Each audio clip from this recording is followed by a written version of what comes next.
Está entrando no ar o programa Mídia e Saúde na TV. Oferecimento: Laboratório Carlos Chagas. Confiança, qualidade e agilidade. Esse é o nosso compromisso com você. Clínica de Pediatria Doutora Marielle Wolters.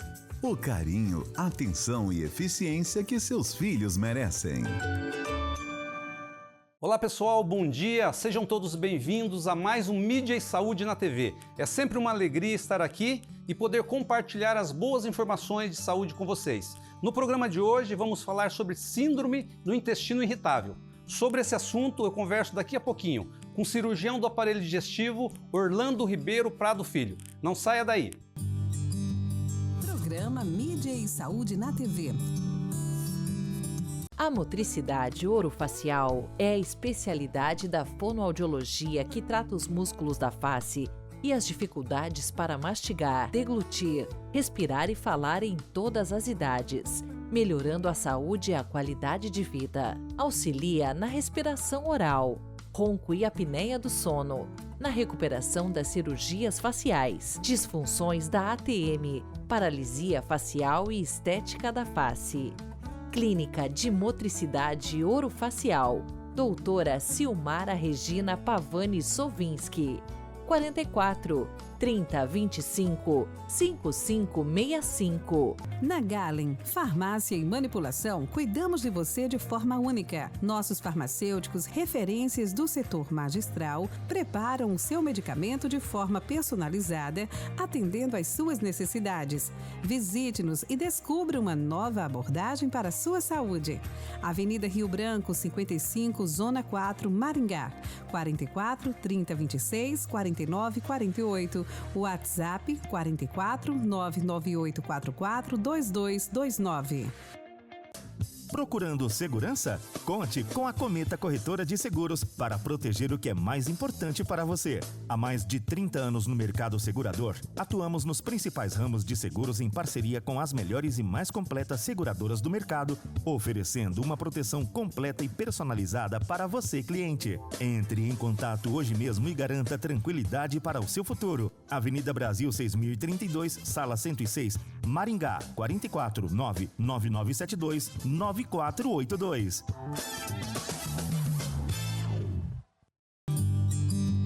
Programa Mídia e Saúde na TV. Dor e distensão abdominal, mudança no hábito do intestino. Esses seriam alguns dos sintomas da síndrome do intestino irritável? Quem vai responder essas e outras perguntas é o nosso especialista de hoje. Doutor Orlando, bom dia, seja bem-vindo mais uma vez ao Mídia e Saúde na TV. É um prazer recebê-lo aqui. O prazer é meu também. Bom dia a você, bom dia a todos que estão nos assistindo. Doutor, todos os órgãos do corpo são importantes, né? Mas parece que existe um certo privilégio. Quando se fala em coração e cérebro, as pessoas parecem ter um medo maior, porque falam que são órgãos de importância vital. Mas assim, todos os órgãos têm sua importância e sua função, né?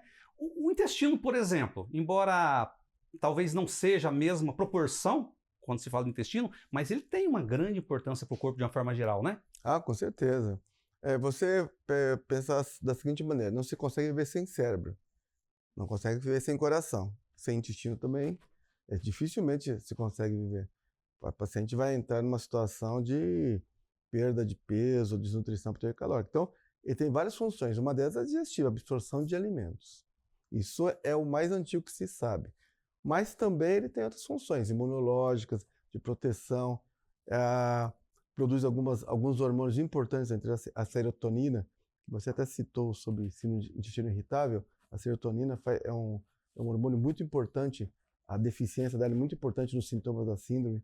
E também, dentro do nosso intestino tem bactérias. Essas bactérias são importantes para a produção de substâncias que não entram na alimentação e, pelo metabolismo delas dentro do intestino, produzem, que é na circulação, e aí nós conseguimos absorver. A síndrome do intestino irritável, que é o nosso tema de hoje, né? É uma doença efetivamente ou é uma manifestação, um problema que gera sintomas no paciente? Não é uma doença específica, porque você pode ter outras doenças que têm sintomatologia semelhante. Então, por isso que é uma síndrome. Mas o que você referiu no começo é bem claro, assim. O paciente com frequência vai no consultório e reclamando de dor abdominal. Daí eu pergunto, a paciente adulto jovem, geralmente é mulher, homem nem tanto, não é tão frequente vir no consultório com as queixas, mas mais mulher. Distensão abdominal, tá sempre cheio de gases no abdômen, tá assim, meu abdômen não é assim, no final da tarde fica muito distendido, parece que às vezes que eu estou grávida. Dor. A síndrome do intestino irritável sempre tem dor. Se não tiver dor, não deve ser síndrome do intestino irritável. Então, é dor, distensão abdominal, aquela sensação que está sempre inflamado o abdômen. Constipação ou diarreia. O mais frequente é constipação, intestino preso. E diarreia, menos frequentemente. E quando tem alterações do humor, por exemplo, um estresse, uma ansiedade, pode ocorrer inversão. O paciente constipado ter diarreia e o com diarreia ter constipação. Então, é muito frequente isso. Esse sintoma que você falou da barriga, a distensão, por exemplo, seria uma espécie de um estufamento abdominal? É mais ou menos isso? A pessoa tem a sensação que tem a barriga cresceu, algo assim? Mas tem a distensão mesmo gasosa dentro do intestino. Então, tem a produção de gases, distensão por causa dos gases realmente, tá? Então, ocorre por causa dos gases dentro do intestino. Doutor, agora você citou duas questões importantes aí, né? Deu para entender, você falou de questão de estresse, né? Então, leva a crer que o emocional ele tem uma relação com a síndrome. Assim. Tanto assim que quando se vai fazer o tratamento dos pacientes com síndrome de intestino irritável, analgésico, algumas medicações para aumentar a serotonina circulante e acompanhamento com psicólogo ou psiquiatra é interessante, tá? Porque aí você diminui o impacto que o estresse tem na pessoa. Porque estresse todo mundo nós vamos ter, ansiedade é coisa do dia a dia, mas o impacto para cada pessoa é diferente. Então ele absorver melhor essa ansiedade as cacetadas que a vida pode dar. Entendi, né? Os problemas do dia a dia, né? Exatamente. Tá, então, em outras palavras, né? Um fator é a questão emocional, tá? Mas tem outros, né? A questão alimentar, por exemplo. Tem determinados tipos de alimentos que podem provocar ou, digamos, potencializar essa síndrome? Tem uns alimentos que até são muito, a sigla FODS, se não me engano, são disacarídeos, são os tipos de açúcares da nossa dieta normal e que aumentam a produção de gases. Por causa das bactérias intestinais, esses nutrientes caem no intestino e aumentam a produção de gases. Então, tem alguns alimentos que são orientados a não ser consumidos. Proibidos é uma palavra muito forte, mas orientados a não ser consumidos. Por exemplo, disacarídeos, alguns tipos de açúcares. Tá? Mas eu vou falar só um parênteses. Às vezes, a gente tem que também fazer um diagnóstico sendo uma intolerância alimentar. Por exemplo, intolerância a glúten, intolerância à lactose. Então, esses exames são muito importantes quando você vai investigar síndrome do intestino irritável. E descartar a intolerância, porque daí a intolerância é tratado com abstenção daquilo que causa o desconforto. Né? Quer dizer, então são problemas que têm sintomas parecidos. A intolerância alimentar ao glúten e à lactose, né? E a síndrome do intestino irritável as manifestações são parecidas, é isso que você disse? Exatamente.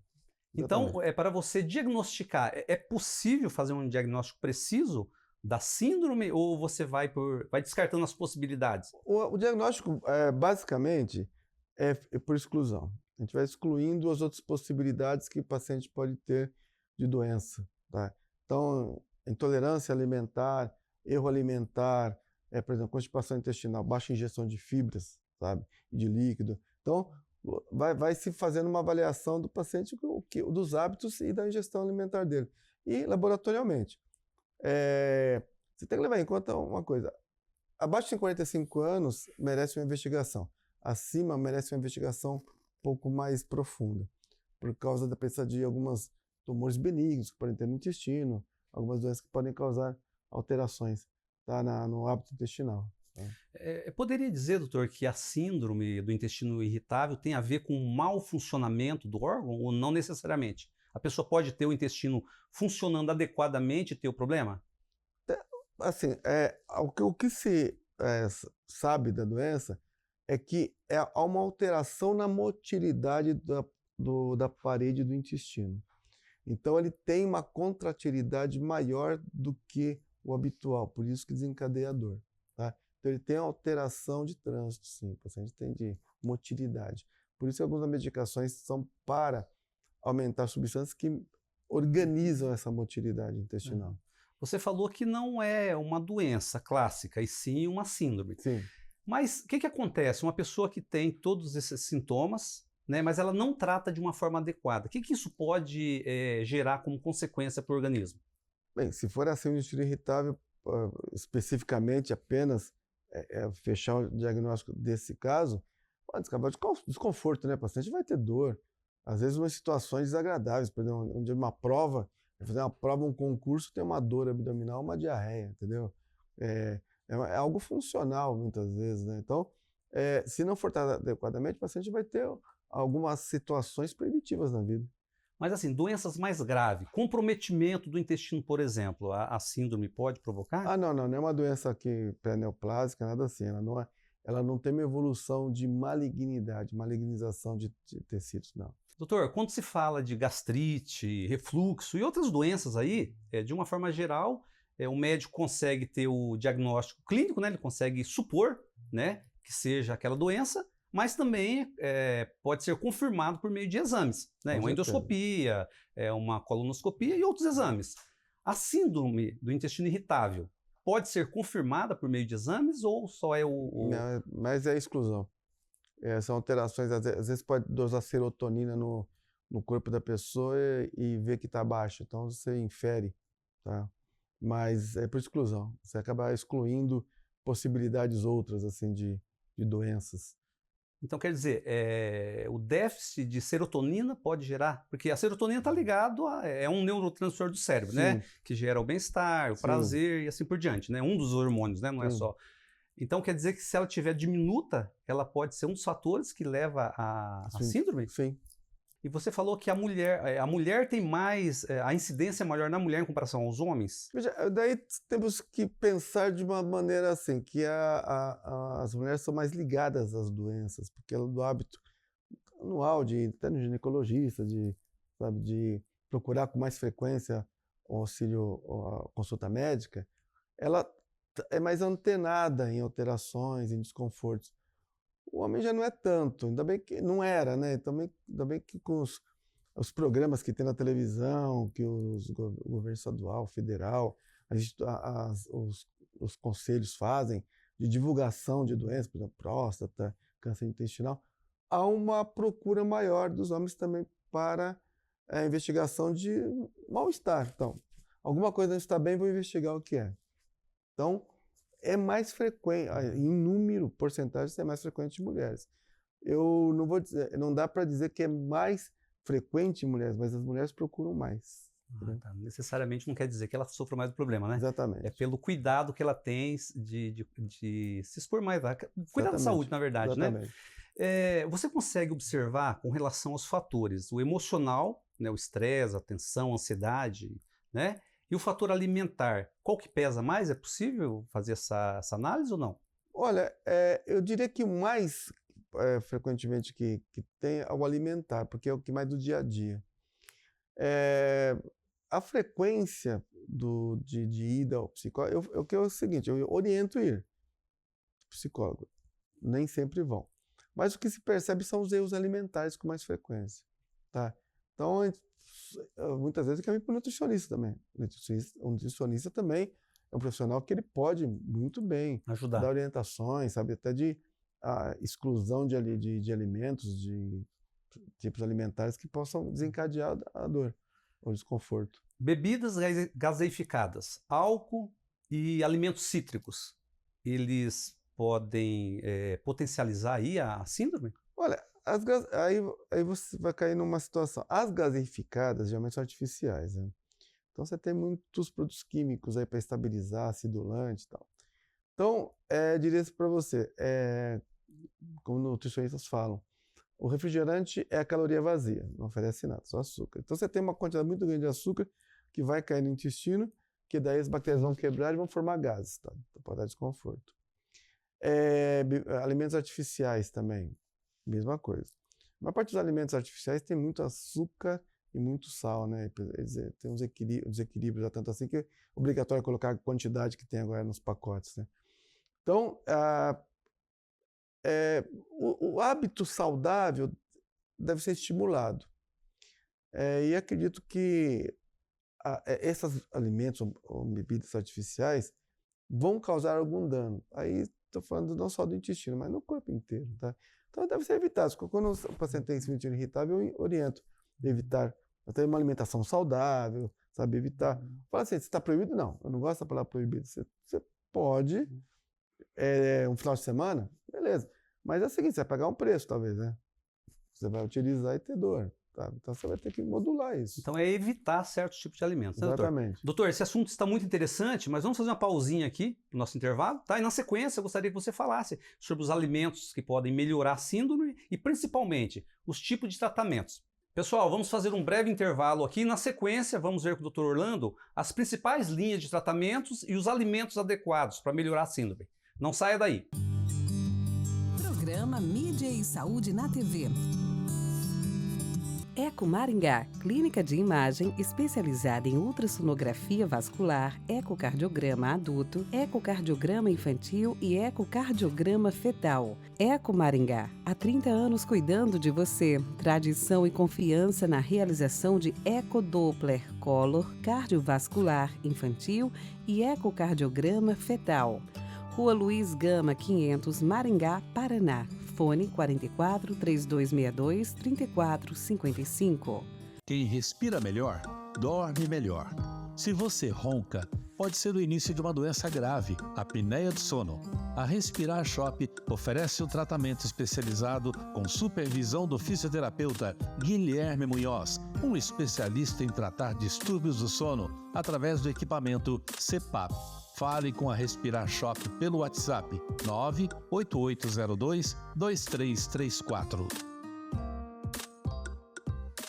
A Clínica de Podologia Silvia Ferreira, com a missão de proporcionar bem-estar, conforto, saúde, autoestima e felicidade ao seu paciente, oferece o melhor para você que procura um atendimento com excelência, segurança, ambiente aconchegante e climatizado, equipamentos e esterilização de alta tecnologia para garantir a segurança que você precisa. Serviço prestado com amor, transparência e responsabilidade para proporcionar um caminhar mais feliz. Clínica de Podologia Silvia Ferreira, 44 99774 5657, Rua Santos Dumont, 1976, Maringá. Você sabia que boa parte das tonturas, vertigens e desequilíbrios corporal pode ser tratada através da fisioterapia? Através de exercícios personalizados e individualizados ou algumas vezes através de manobras de reposicionamento de cristais que se deslocaram dos canais, o labirinto. Procure a fisioterapia especializada. Ellen Matsumoto Meneghetti, Fisioterapia Vestibular, 44 99923 0000. Programa Mídia e Saúde na TV. Pessoal, de volta aqui para o nosso segundo bloco, vamos tentar entender um pouquinho mais sobre essa síndrome e principalmente as formas de tratamento. Dr. Orlando, voltando ao nosso assunto, você falou dos alimentos que podem prejudicar, então isso pressupõe que tem os alimentos que também podem ajudar, né? O que você citaria aí nessa linha de alimentos que podem minimizar, digamos assim, os sintomas da síndrome? Tem que se evitar aqueles alimentos que possam produzir muitos gases no intestino. Então, excesso de açúcar, feijão, tá? Alguns tipos de alimentos farináceos, por exemplo. Aí você tem que evitar. Veja bem, diminuir a quantidade, primeiro passo, depois substituir numa segunda linha. O que melhoraria, uma dieta normal, legumes, verduras, isso daí protege bem. Carotenos, tipo cenoura, que tem vitamina A, protege bem também. Ter uma alimentação com pouco alimento artificial, sabe? Porque hoje em dia você tem é muito fácil você comprar alimentos industrializados que estão já congelados e tal. Então, se possível evitar isso daí para poder não dar uma sobrecarga no intestino também. E basicamente, eu vou te falar mais uma coisa, atividade física sempre é bom, viu? Fora alimentação saudável, uma atividade física. Você fez um comentário de fibras, mas existem tipos variados de fibras, né? São solúveis, insolúveis, você tem vários assim que pode ser utilizado. Mas geralmente, se você tiver um balanceamento assim, a salada, você tem tudo que você precisa lá, tá? Fibras, você encontra em alguns cereais lá também. Então, você pode encontrar tudo assim em qualquer feira livre, você consegue encontrar todas essas frutas, legumes, fibras para poder se alimentar. Então, ótimo, tá? Então, tá fácil e barato, tá? Líquido, água de preferência, tá? Evitar refrigerantes, alimentos artificiais, bebidas artificiais, que tem uma sobrecarga de caixinha, por exemplo, 30% ou 30, 40% é açúcar, tá? Então, vai dar uma sobrecarga de açúcar, vai aumentar a pressão de gases, vai cair na circulação, vai aumentar a glicemia, daí já é algo mais global, né, do organismo como um todo, né? Mas aí uma dieta saudável é o principal foco de todos nós, né? A pessoa que se alimenta tomando líquido ao mesmo tempo, aí eu estendo a pergunta e não apenas com relação à síndrome do intestino irritável, mas outras questões. É um ato nocivo à saúde? Olha, que eu li, a orientação primeiro se alimente dos sólidos e depois dos líquidos. Talvez em parte por causa de absorção, tá? Você vai cair o líquido dentro do estômago, vai distender, vai diminuir um pouco o apetite, tá? Mas a orientação basicamente primeiro o sólido, depois o líquido. Pelo que você falou, deu para entender ou imaginar que não dá para ser contundente. Cheguei a falar assim, ó, a síndrome é causada por isso, por aquilo, por esse alimento ou por aquele. Ou seja, o paciente ele vai ter que, de certa forma, fazer uma análise, uma identificação dos alimentos que podem gerar os sintomas e, consequentemente, suspender ou minimizar, diminuir. Né? Diminuir foi a palavra que você usou. É mais ou menos por aí a coisa? Assim, quando o paciente chega no consultório, daí eu faço o pós-diagnóstico, que pode ser síndrome do intestino irritável, e eu sempre falo para ele, ó, observe, nós vamos ter um tempo para você, vai voltar aqui daqui a algum tempo e tal. Observe os alimentos que desencadeiam a dor e qual o período do dia que acontece isso, tá? Porque, por exemplo, café. Tem pessoas que tomam muito café e vão também ter dor abdominal, sabe? Então, qual o período do dia? De manhã, à tarde, à noite, o que você consegue associar ao alimento com a dor, sabe? Aí você suspender temporariamente ou definitivamente. A suspensão temporária é para fazer um teste, né? Tá? Não quer dizer que a pessoa vai parar de comer.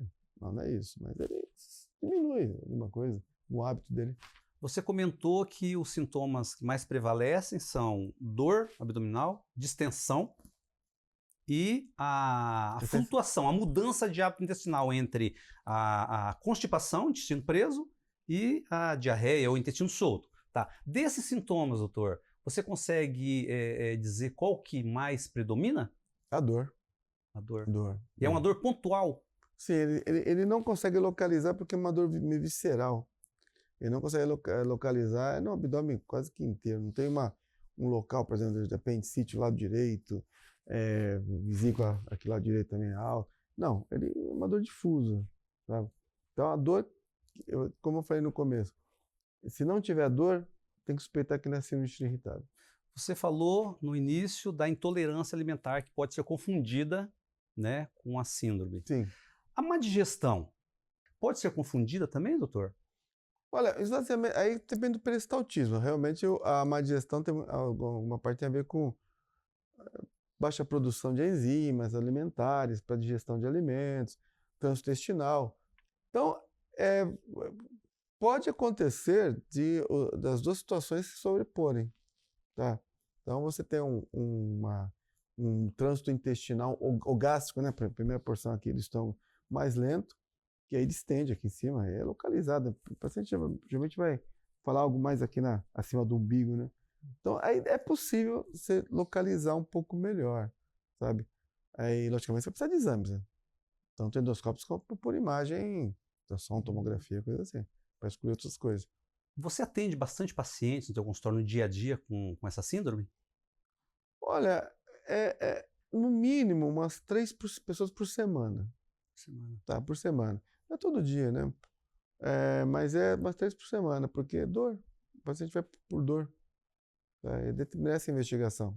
Você constatou que um paciente ele é portador da síndrome do intestino irritável.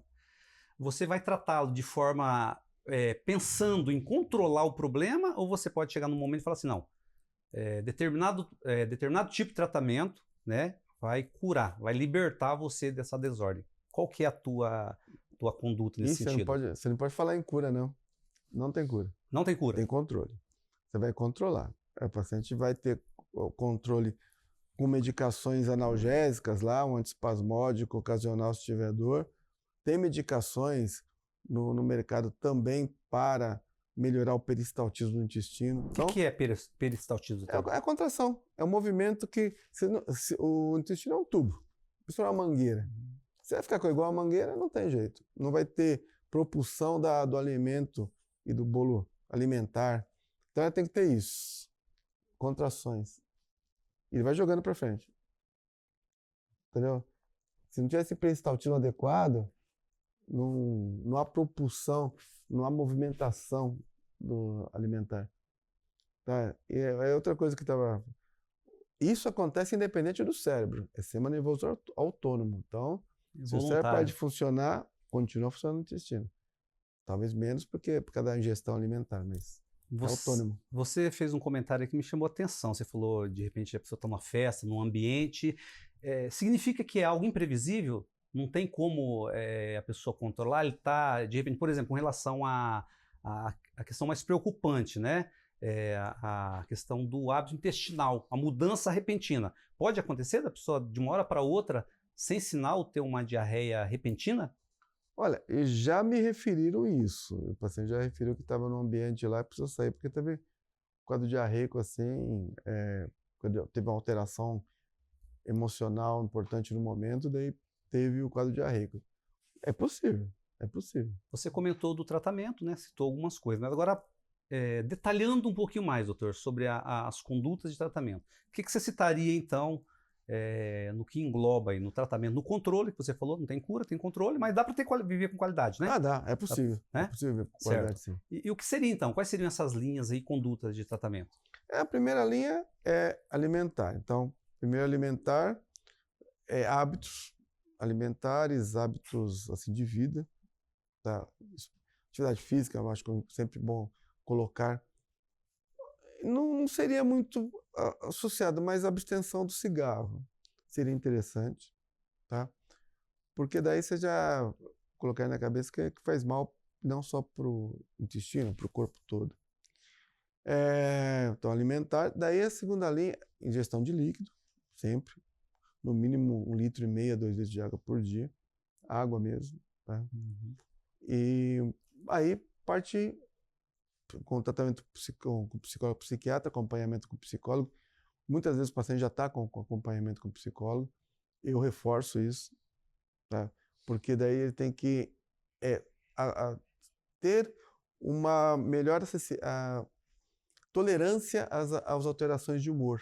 O organismo tem maior tolerância a isso, tá? E aí, medicamentos.